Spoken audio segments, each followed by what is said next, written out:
من الشيطان الرجيم. بسم الله الرحمن الرحيم. وجاء إخوة يوسف فدخلوا عليه فعرفهم وهم له منكرون.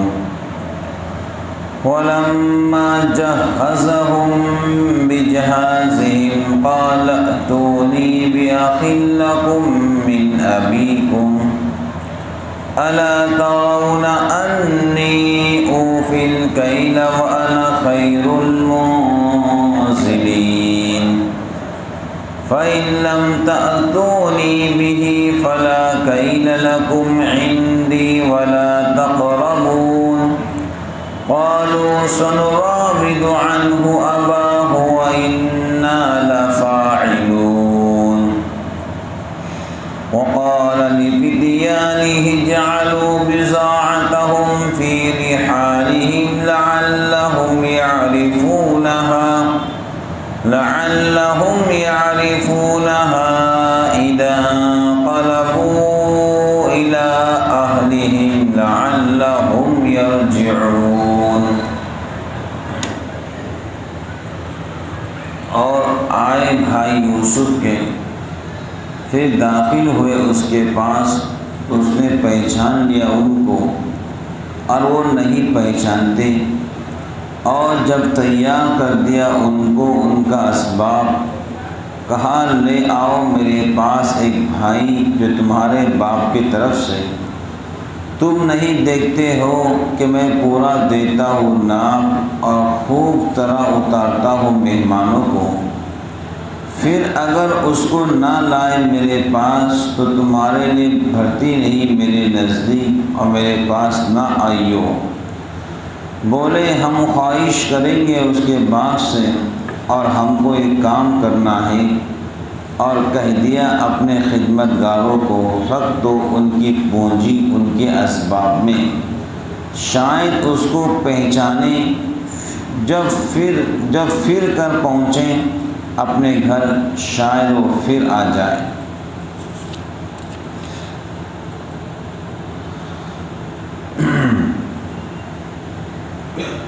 پچھلی آیتوں میں یہ بات آپ حضرات کے سامنے آ چکی کہ اللہ رب العالمین نے حضرت یوسف علیہ السلام کو حاکم وقت اور بادشاہ وقت بنا دیا.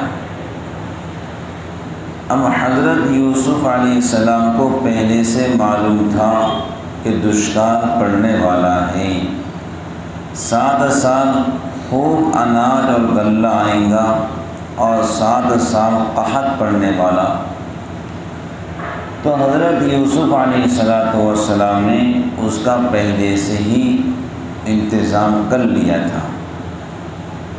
اب جب قحط پڑا، دشکار پڑا، تو صرف ملک مصر ہی میں نہیں، دور دراز آس پاس مختلف ممالک اس کے زد میں آ گئے. یہاں تک کہ یہ دشکار مصر سے نکل کر فلسطین اور کنعان تک پہنچا، جہاں حضرت یوسف علیہ السلام کی جائے پیدائش. اور کنعان ایک جنگل کا علاقہ ہے، پہاڑی علاقہ، اور اس علاقے کے لوگ بکریاں پالنے کا ان کا رواج تھا، اور جو کچھ بکریوں سے آمدنی ملتی اسی پر وہ اپنا پیٹ کا سہارا چلاتے ہیں. تو یہ دشکار ملک مصر سے نکل کر کنعان فلسطین پہنچا، اور حضرت یوسف علیہ السلام کے نیک نامی اور خوش اخلاقی اور انصاف راشن تقسیم کرنے میں، اور مختصر قیمت لے کر ایک بندے کو ایک اونٹ پر جتنا اناج رکھ سکتا اتنا اناج دینا، یہ نیک نامی آپ کے رحم دلی خوش اخلاقی ملک مصر سے نکل کر آس پاس کے ممالک میں پہنچ گئی. یہاں تک کہ آپ کے خوش اخلاقی کے چرچے فلسطین اور کنعان کے اندر ہونے لگے۔ تب حضرت یعقوب علیہ السلام کے 10 بیٹوں نے کہا حضرت اجازت دو، تو ہمارے گھر بھی راشن نہیں ہے، ہمارے گھر بھی راشن نہیں ہے، فلسطین بھی قحط کے زد میں آ گیا ہے، اگر آپ کی اجازت ہو ہم راشن لے کر آتے۔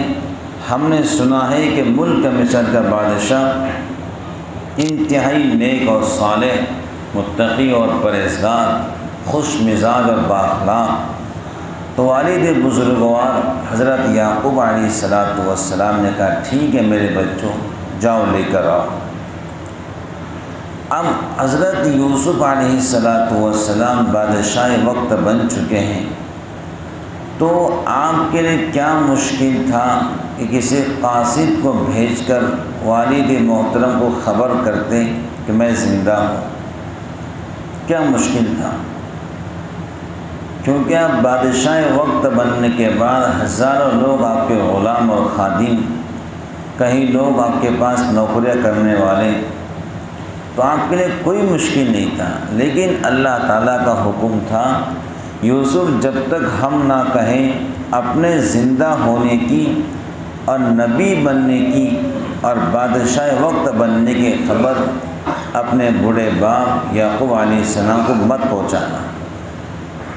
یعنی انبیاء علیہ السلام کتنے آزمائش کے اندر ہوتے ہیں، ان کا ہر فعل و قول حکم الہی کی طرف ہوتا ہے۔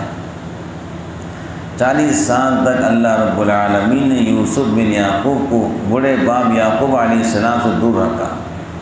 بتاؤ، ابھی اللہ کا حکم نہیں تھا بتانا، اب بادشاہ بن چکے تھے، بادشاہ بن کے بھی کئی سال ہو چکے تھے۔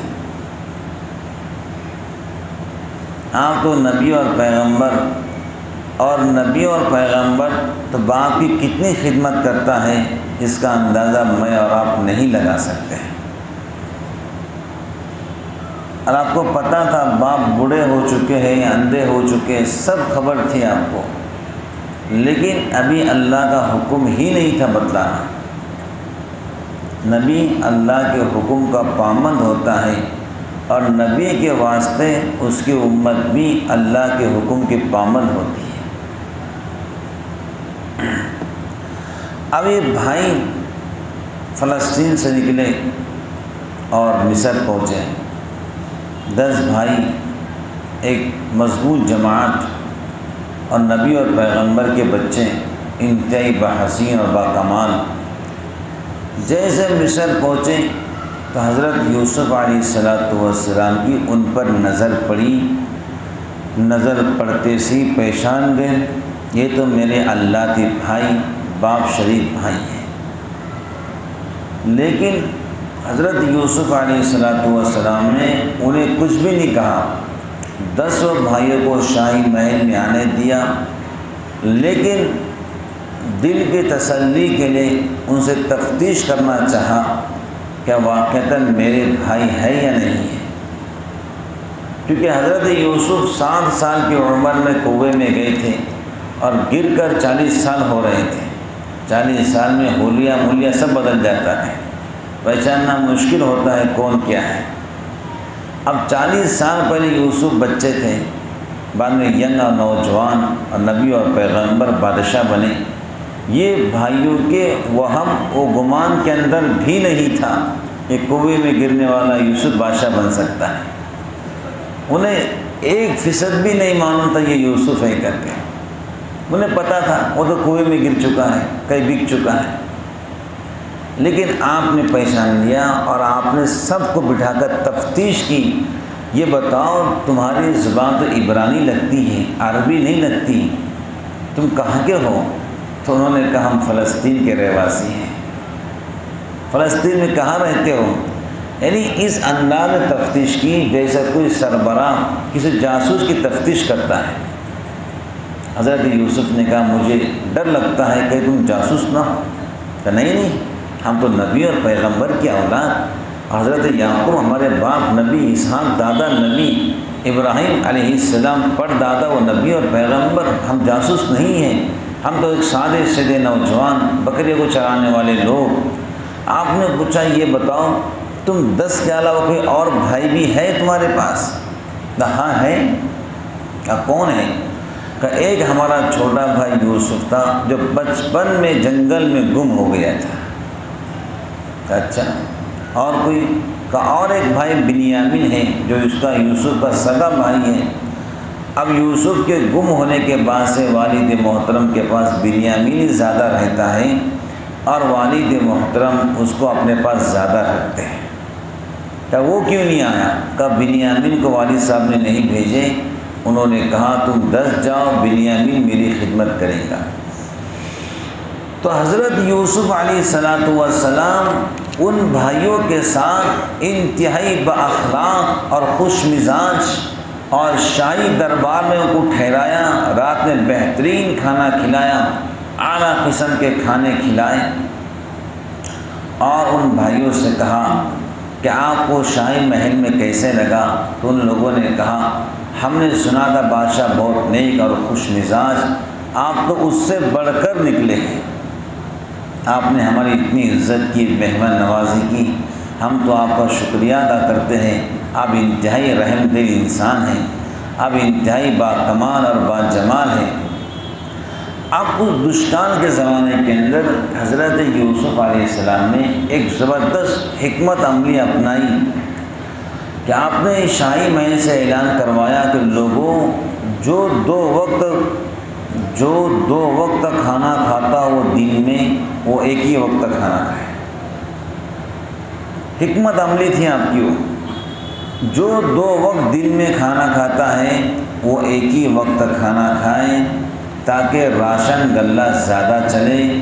اور خود یوسف علیہ السلام بادشاہ بننے کے بعد 24 گھنٹے میں دشکال کے سالوں میں 1 مرتبہ کھانا کھاتے تھے، اوروں کو کھلاتے لیکن خود نہیں کھاتے تھے تاکہ میری جنتا، میرا سماج بھوکا نہ مارے۔ جنتا سماج جتنا کھائیں گا، نبی اور پیغمبر یوسف بادشاہ بنے تو کیا ہوا، وہ بھی اتنا ہی کھائے گا۔ یعنی نبی اور پیغمبر بہت زیادہ باکمال ہوتے۔ حضرت نبی پاک علیہ السلام کی صفات حسنہ اور صفات باکمال اور صفات اطہر یہ تھیں کہ خود بھوکے رہتے تھے، اوروں کو کھانا کھلاتے تھے، خود پیاسے رہتے تھے، اوروں کو پلاتے تھے، خود پھٹا لٹا پہنتے تھے، اوروں کو اچھا کپڑا پہنا کر خوش ہوتے تھے، اور مسافر اگر راستہ بھٹکتے ان کو راستہ دکھانا آپ کی زندگی کا بہترین کام تھا۔ بچپن کی عمر کے اندر بھی حضرت نبی پاک علیہ السلام جب ابو طالب کے پرورش کے اندر تھے، بچے کھانے پر جھٹم پٹی کرتے تھے، لیکن حضرت دسترخوان سے الگ ہو جاتے، جو کچھ ملتا اللہ کا شکر ادا کرتے، نہیں ملتا صبر کرتے۔ یہ صفت کاملہ آپ کی پوری زندگی پر رہی، کبھی کھانے پینے کے معاملات میں اپنی شکایت نہیں کی۔ اس لیے نوجوانوں، تم نے بھی یہ اپنے زندگی میں طرز اپنانا چاہیے کہ اپنے گھروں کے اندر کسی بھی طرح سے کھانے پینے کے معاملے کے اندر لڑنا، جھگڑنا، بحث کرنا یہ ہرگز نہیں ہونا چاہیے۔ جو آ گیا سامنے الحمدللہ لک الحمد و لک الشکر، اور میں آپ سے گزارش کرتا ہوں کئی مہمان بن کر جاؤ، تم پر سوار مت ہو جاؤ، جو ہے جیسا ہے لائیے، اللہ کو جزائے خیر عطا فرمائے۔ سمجھ گئے؟ جو ہے جیسا ہی لائیے، اور بالخصوص اگر غریب بلائے تو چلے جایا کرو، آپ کے جانے سے ان کا دل بڑا ہوتا ہے۔ کیا ہوتا ہے؟ جو ہے جیسا ہے کھا لو الحمدللہ، لیکن سامنے والے بندے کا شکریہ ضرور ادا کرو۔ اللہ کے نبی نے فرمایا جو لوگوں کا شکریہ ادا نہیں کرتا وہ اللہ کا بھی شکر گزار نہیں بن سکتا ہے۔ جزاک اللہ بولنے کے عادی بنو۔ کیا بولنے کے عادی بنو؟ ہر انسان جزاک اللہ بولنے کے عادی، کوئی دے جزاکم اللہ، یعنی اللہ تعالیٰ آپ کو اس کا بہترین بدلہ دے۔ اللہ کے نبی نے فرمایا آپس میں تحفہ لیا بھی کرو، دیا بھی کرو، میری امت اس سے محبت بڑھے گی۔ کیا بڑھیں گی؟ سب سے بہترین تحفہ دینے کی مستحق انسان کی بیوی ہوتی ہے۔ کون ہوتی ہے؟ انسان کی بیوی، جس کو تحفہ دیا جائے، جہاں سے محبت بڑھے۔ سب سے بہترین تحفہ دینے کی چیز بیوی ہوتی ہے۔ شادی کے بعد بیوی، وائف، لائف پارٹنر، جیون ساتھی، جتنا تم تحفہ دو گے اتنا خوش رہو گی، جتنا وہ خوش رہیں گی اللہ آپ سے اتنا خوش رہیں گے۔ دوست احباب کو تحفہ دیا بھی کرو، لیا بھی کرو، اس سے محبتیں بڑھتی ہیں۔ تو زندگی یاد رکھنا، اپنی زندگی ہمیشہ ریئل رکھنا، ہر موڑ پر زندگی گزارنا سیکھنا، ہر موڑ پر یہ بات آپ ذہن میں رکھو، ہر موڑ پر زندگی گزارنا سیکھنا۔ پنکھا بند ہوا تو کوئی گھبرانا نہیں، شور نہیں مچانا، ٹھیک ہے برداشت کر لیں گے۔ کولر بند ہوا، شور مت کرنا، برداشت کرنا سیکھو۔ کیا کرنا سیکھو؟ برداشت۔ جو مل گیا اللہ کا شکر ہے، نہیں ملا ٹینشن مت لینا۔ کیا مت لینا؟ حضرت یوسف علیہ السلام نبی اور پیغمبر ہونے کے بعد ایک ہی وقت کھانا کھاتے تھے۔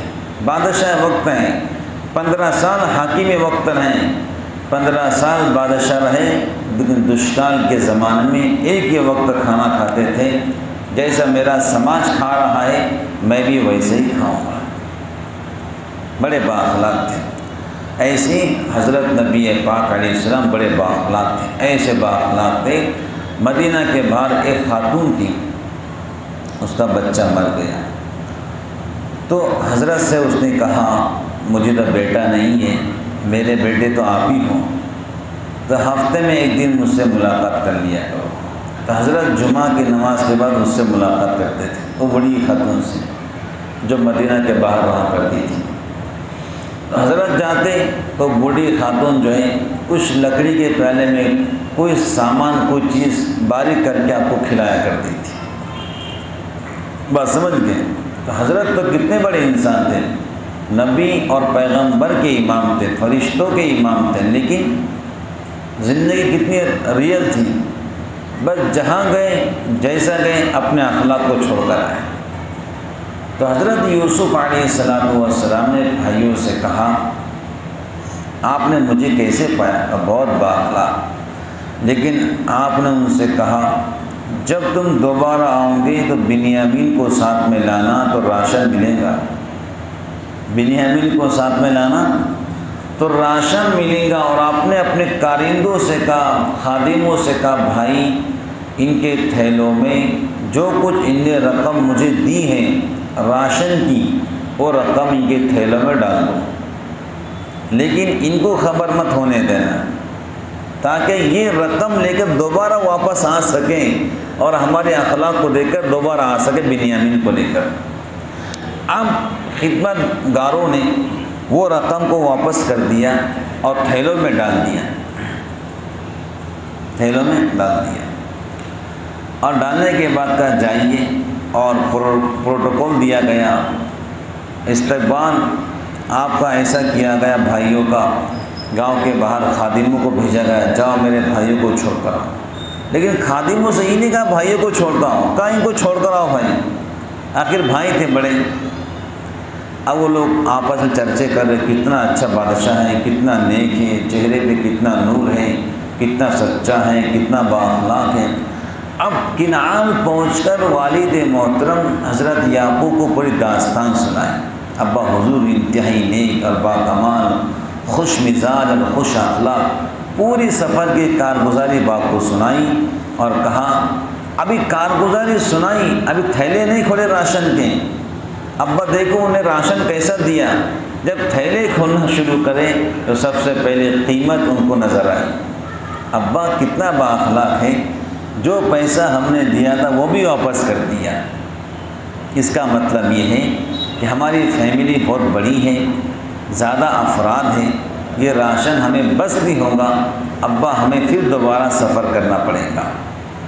لیکن اس سفر سے پہلے بادشاہ وقت نے بنیامین کو ساتھ میں لانے کو کہا ہے، اگر بنیامین ساتھ میں آئے گا تو راشن دوبارہ ملے گا، اگر بنیامین نہیں آئے گا تو راشن نہیں ملے گا۔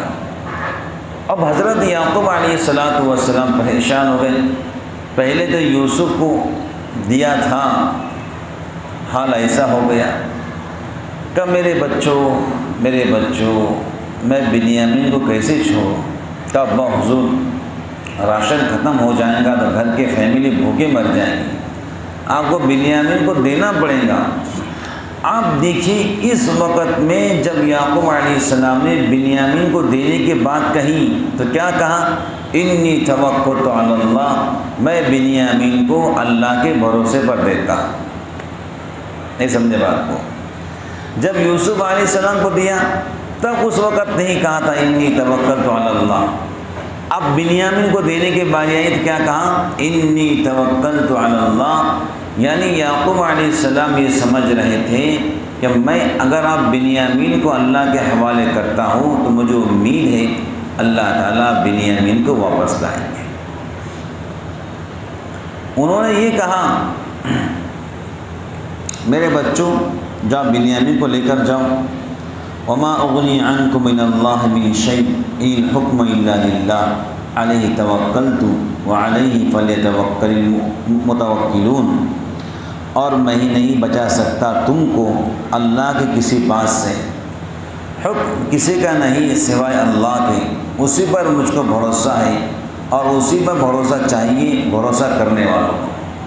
یعنی یعقوب علیہ السلام نے کہا میں بنیامین کو اللہ کے حوالے کرتا ہوں، اب مجھے امید ہے بنیامین واپس آئیں گا، لیکن پھر بھی اللہ کی مرضی چلی، اللہ چاہیں گے تو بنیامین آئیں گا، نہیں چاہیں گا تو پھر بنیامین نہیں آ سکتا ہے۔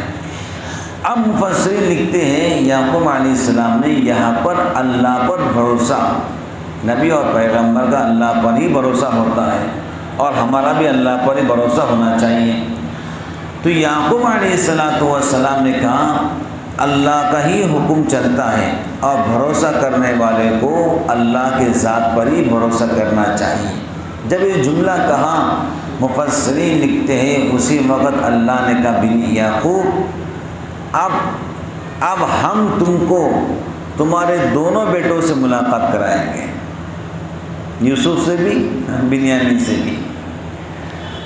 لیکن اس وقت حضرت یعقوب علیہ السلام نے کہا دیکھو میرے بچوں تم 11 کے 11 ساتھ میں جا رہے ہو، پہلی مرتبہ نہیں کہا، دوسری مرتبہ کہا تم 11 جا رہے ہو ساتھ میں، مجھے ڈر ہے کہیں تم کو نظر بد نہ ہو جائے، کیا نہ ہو جائے؟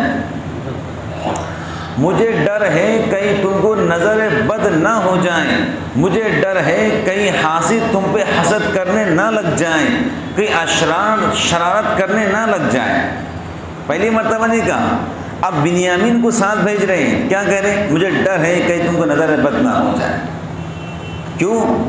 تم 11 ہو، مضبوط ہو، قوی الجثہ ہو، طاقتور، اور چہرہ تم سب کا منور نورانی، تو ایک ساتھ اگر تم مصر میں داخل ہوں گے مجھے ڈر لگتا ہے کہ شاید تم کو نظر بد ہو جائے۔ اس واسطے میرے بچوں مصر کے دارالخلافہ کے اندر، دارالسلطنت کے اندر ایک دروازے داخل مت ہونا، الگ الگ جو دروازے ہیں وہاں سے الگ الگ داخل ہونا تاکہ کسی کے نظر بد تم کو لگ نہ سکے۔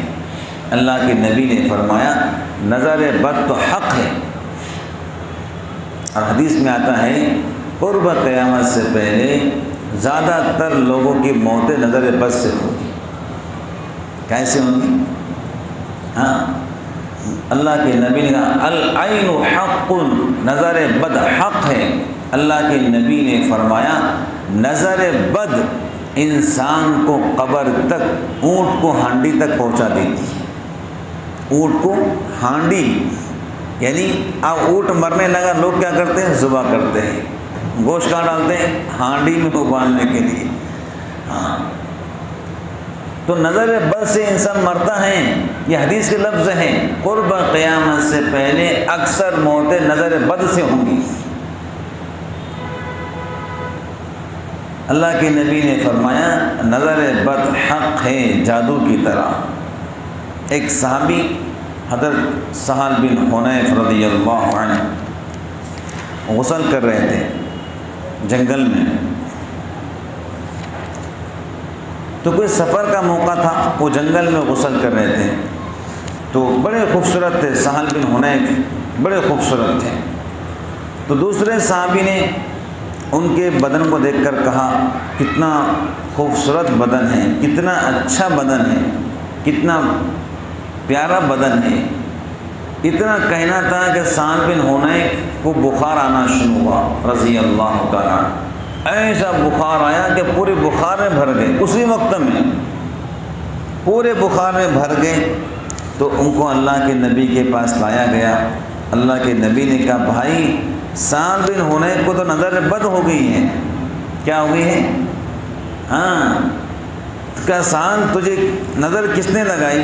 کہا فلاں فلاں صحابی نے۔ آپ نے ان کو بلایا، کہا بھائی آپ نے اپنے بھائی کو ایسے نظر لگائی کیونکہ بخار آ گیا، کیا آپ اپنی آنکھوں سے اپنے بھائی کو قتل کرنا چاہتے ہیں؟ کہا نہیں حضرت غلطی ہو گئی۔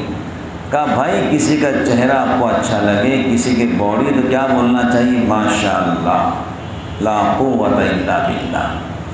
کسی کا گھر اچھا لگا تو کیا بولنا؟ ماشاء اللہ۔ کسی کے بائک اچھی لگی تو کیا بولنا؟ ماشاء اللہ۔ تو اگر ماشاء اللہ نہیں بولیں گے تو اس کے گھر میں نظر بد لگ جائیں گی۔ کیا لگیں گی؟ پھر نظر بد گھر میں جھگڑا کروائیں گے، اور گاڑی کو نظر بد ہو گئی تو گاڑی بھی خراب ہو سکتی ہے۔ نظر بد بڑی خطرناک چیز۔ تو حضور نے فرمایا بھئی جلدی آؤ ادھر، گئے کہ بھئی غسل کرو۔ جن نے نظر لگائی ان سے کہا غسل کرو، اور تمہارا جھوٹا پانی بچاؤ، غسل کا جھوٹا پانی، آپ ان کا غسل کا جھوٹا پانی بچائیں۔ وہ پانی اللہ کے نبی نے کہا سہل بن حنیف کے باڈی پہ ڈالو۔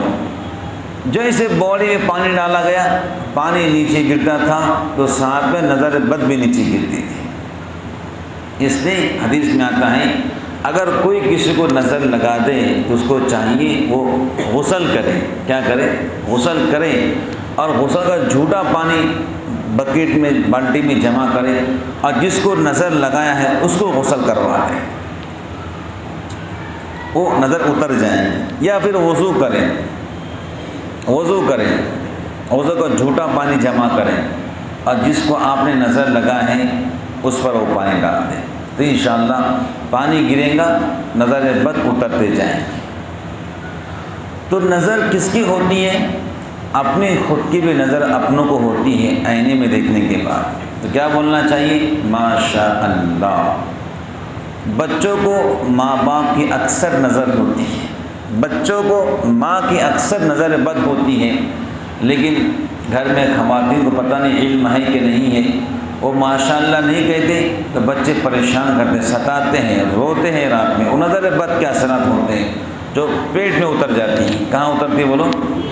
ہاں، اللہ کے نبی پاک علیہ السلام امام حسن حسین پر یہ دعا پڑھتے تھے صبح و شام 7 مرتبہ، اعیدکما بکلمات اللہ التامہ من کل شیطان وہمہ ومن کل عین لامہ۔ میں اللہ کی مدد چاہتا ہوں ہر شر سے، ہر شیطان سے، اور نظر بد کے اثرات سے۔ اور پھونکتے تھے امام حسن حسین کے اوپر 7 مرتبہ دعا پڑھ کے پھونکا کرتے تھے۔ اور قرآن پاک کی ایک آیت وَيَكَادُ الَّذِينَ كَفَرُوا لَيُزْلِقُونَكَ بِأَبْصَارِهِمْ لَمَّا سَمِعُوا الذِّكْرَ وَيَقُولُونَ إِنَّهُ لَمَجْنُونٌ وَمَا هُوَ إِلَّا ذِكْرٌ لِلْعَالَمِينَ، سورہ قلم آخری آیت۔ یہ پڑھنے سے بھی بچوں کی نظر ختم ہوتی ہے۔ اکثر بچے بیمار ہوتے نظر بد طرف سے، اکثر جوانوں کے سر دکھتے ہیں نظر بد طرف سے۔ اس واسطے گھر سے نکلو تو چاروں قل پڑھ کر باڈی پہ پھونک لو، بدن پر بسم اللہ پڑھ کر گاڑی پر بیٹھو، انشاءاللہ نظر بد سے محفوظ رہو گے۔ کیا رہو گے؟ شیخ عبد الوحید السلام بالی کہتے ہیں، شیخ عبد الوحید السلام بالی مدینہ پاک کے استاد ہیں، بڑے فقیہ اور محدث۔ وہ کہتے کہ ہمارے نئے مکان بنا تھا اور کچھ لوگ مہمان بن کر گھر میں آئے، مہمان بن کر، کیا بن کر آئے؟ مہمان بن کر۔ اور آتی سے گھر کو گھورنا شروع کرا، کبھی ادھر کبھی ادھر، گھور رہے۔ شیخ وحید عبدالسلام البالی بڑے فقیہ اور محدث اور مدینہ پاک کے آج بھی استاد ہیں، وہ کہتے ان کے جانے کے بعد گھر میں محدث اور مدینہ پاک کے آج بھی استاد ہیں، وہ کہتے ان کے جانے کے بعد گھر میں کیڑے پیدا ہو گئے۔ کیا ہو گئے؟ گھر میں باریک کیڑے پیدا، باریک پورے گھر میں۔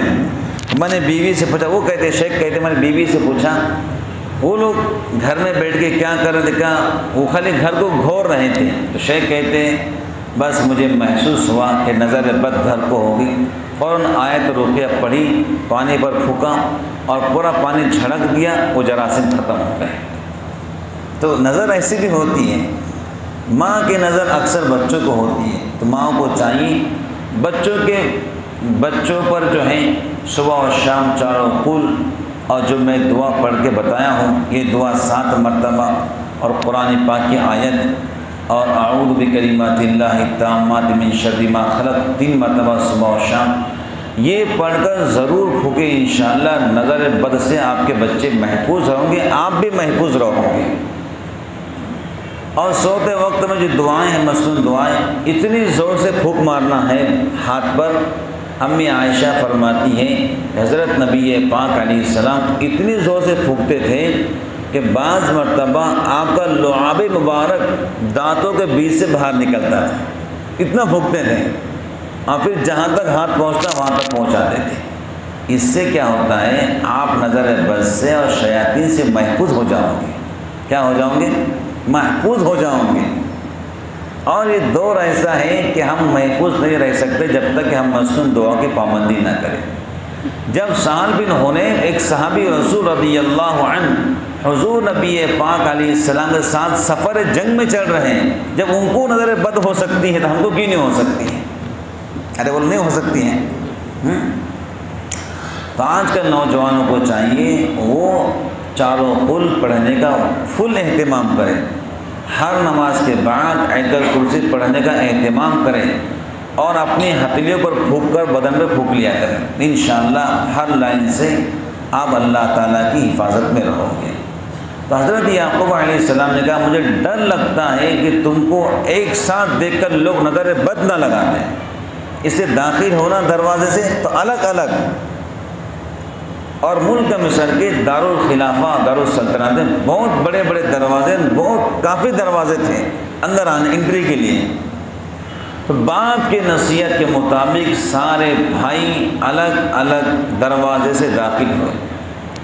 اب جیسے پہنچے یوسف علیہ السلام کے بعد تو پھر ان بھائیوں کا استقبال ہوا اور شاہی پروٹوکولوں کو دیا گیا، اور سب بھائیوں کو ایک کمرے میں 2 بھائیوں کو ٹھہرایا گیا، ایک کمرے میں 2 بھائی شاہی مہمان، ان کو شاہی مہمان بنایا گیا، اور کیا کہا گیا تم نبی کی اولاد ہے، اس واسطے ہم تم کو شاہی مہمان بناتے ہیں۔ سب کو شاہی مہمان، ایک کمرے میں 2 بھائی، ایک کمرے میں 2 بھائی۔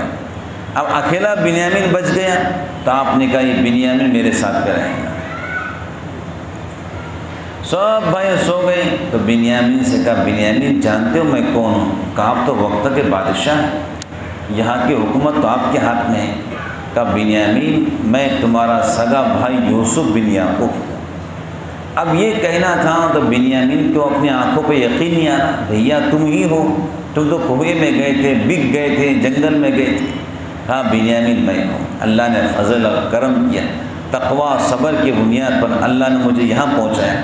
اب بنیامین گلے سے لگے، خوب روتے رہے، یوسف بھی روتے رہے، بنیامین بھی روتا رہا۔ دونوں بھائی کافی لمبا رونے کے بعد بنیامین نے شکایت شروع کی، بھیا وہ لوگ بڑا ظلم کرتے ہیں، بڑا ستاتے ہیں، بڑا پریشان کرتے ہیں، پلیز مجھے ان کے ساتھ مت بھیجیے، مجھے آپ ہی کے پاس رکھیے اور میں آپ ہی کے پاس رہنا چاہتا ہوں۔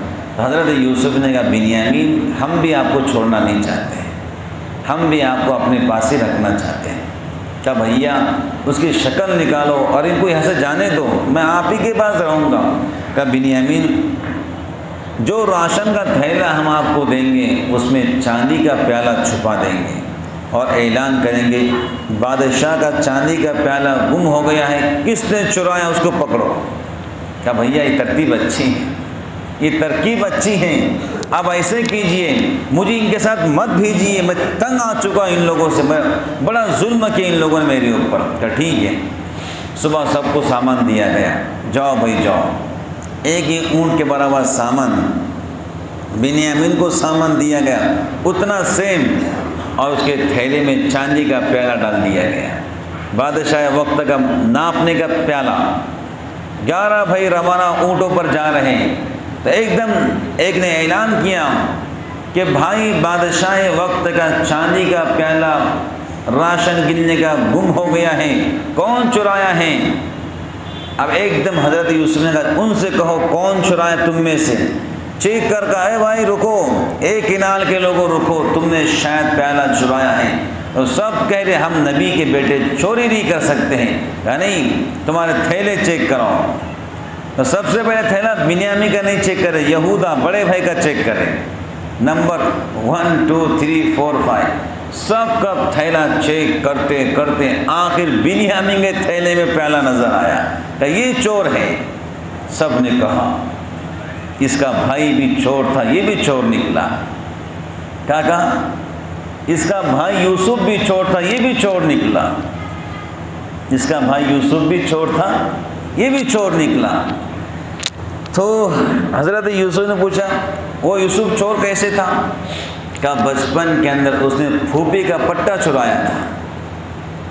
حالانکہ حقیقت یہ تھی جب یوسف علیہ السلام کے والدہ محترمہ کا انتقال ہوا، چھوٹے تھے، تو یعقوب علیہ السلام نے اپنی بہن سے کہا ذرا اس کو ماں کی ضرورت پڑے گی، تم پھوپھی ہو، ذرا اس کی تھوڑی پرورش کرو کچھ سال تک، جب یہ سمجھدار ہو جائے گا تو میں خود اس کو اپنے پاس لے لوں گا۔ کہا ٹھیک ہے بھیا۔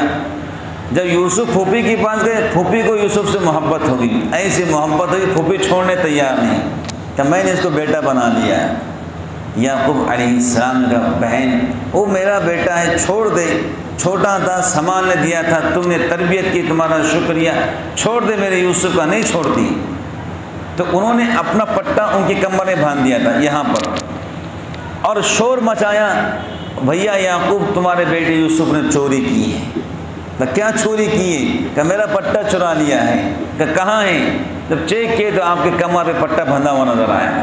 آپ نے نہیں باندھے، پھوپھی نے باندھ دی تھی وہ رکھانے کے لیے، کہ بھیا یعقوب اس نے چوری کی ہے اور چور کی سزا کو پتہ ہے جیل ہوتی ہے، آپ میں کچھ اور مہینے اس کو میرے پاس رکھنا چاہتی ہیں۔ یہ چوری تھی، چوری نہیں کی تھی، پھوپھی اپنے پاس رکانے کے لیے یہ ترکیب بنا لی تھی۔ اس کا بھائی یوسف بھی چور تھا، بچپن کے پھوپھی کا پٹا چرایا۔ یوسف نے کہا وہ کہاں چور تھا، وہ تو پھوپھی نے روکنے کے لیے ترتیب بنائی تھی، خاموش رہے، کچھ نہیں بولے۔ تو بنیامین بھی چور ہے۔ تو سب نے کہا ہم 10 بھائی ہیں، جس کو چاہے جیل میں ڈال دو لیکن بنیامین کو چھوڑ دو۔ والد محترم ہمارے رو رو کر اندھے ہو چکے یوسف کے واسطے، بنیامین ان کا سہارا ہے، بنیامین کو خدا کے لیے چھوڑ دو، ہم میں جس کو چاہے رکھ لو۔ یوسف علیہ السلام نے کہا شریعت کہتی ہے جو چوری کرے وہی سزا کاٹے، بنیامین جیل میں جائے گا۔ سارے پریشان، اب کیا کرے، باپ سے کیا کہیں۔ یہودا بڑا بھائی سب بھائیوں سے کہا میں فلسطین کے نال اب باپ کے سامنے نہیں آنا چاہتا ہوں، باپ کو اپنی شکل نہیں دکھانا چاہتا ہوں، کیا منہ سے باپ کے سامنے جاؤ، کیا منہ لے کر باپ کو اپنا چہرہ دکھاؤں؟ تم کو جانا ہے جاؤ باپ کے پاس، میں یہی کہ مصر میں اپنی زندگی کاٹ لوں گا۔ یہودا پھر دوبارہ فلسطین نہیں گئے باپ کے پاس۔ تو حضرت یوسف نے بنیامین کو اپنے پاس روک لیا، یہ ترتیب بنائی۔ ابھی یہودا تو رک گئے، اب 9 بھائی فلسطین پہنچے، کنعان۔ والد محترم سے کہا ابا حضور آپ تو یقین ہماری باتوں کا نہیں کریں گے، بنیامین نے چوری کی ہے۔ کہ نہیں، بنیامین چور نہیں ہو سکتا ہے۔ کون کہہ رہا ہے؟ یعقوب کہہ رہے ہیں وہ نبی کا بیٹا چور کیسے ہو سکتا ہے؟ پھر دعا کے لیے ہاتھ اٹھا، فصبر جمیل، میں اب صبر ہی کرتا ہوں۔ اور پھر کہا مجھے امید ہے اللہ کے ذات عالی سے اللہ میرے دونوں بیٹوں کو مجھ سے ملائے گا۔ تو 9 بھائیوں نے کہا ابا حضور یوسف تو پتہ نہیں کہاں ہے۔ کہ نہیں، میری روح اس وقت تک نہیں نکلیں گی جب تک یوسف کی مجھ سے ملاقات نہ ہو جائے۔ اب انشاءاللہ کل بتلائیں گے ملاقات کیسی ہوئی، وہ بھائی واپس کیسے آئے، اور حضرت یعقوب علیہ السلام نے کیا بات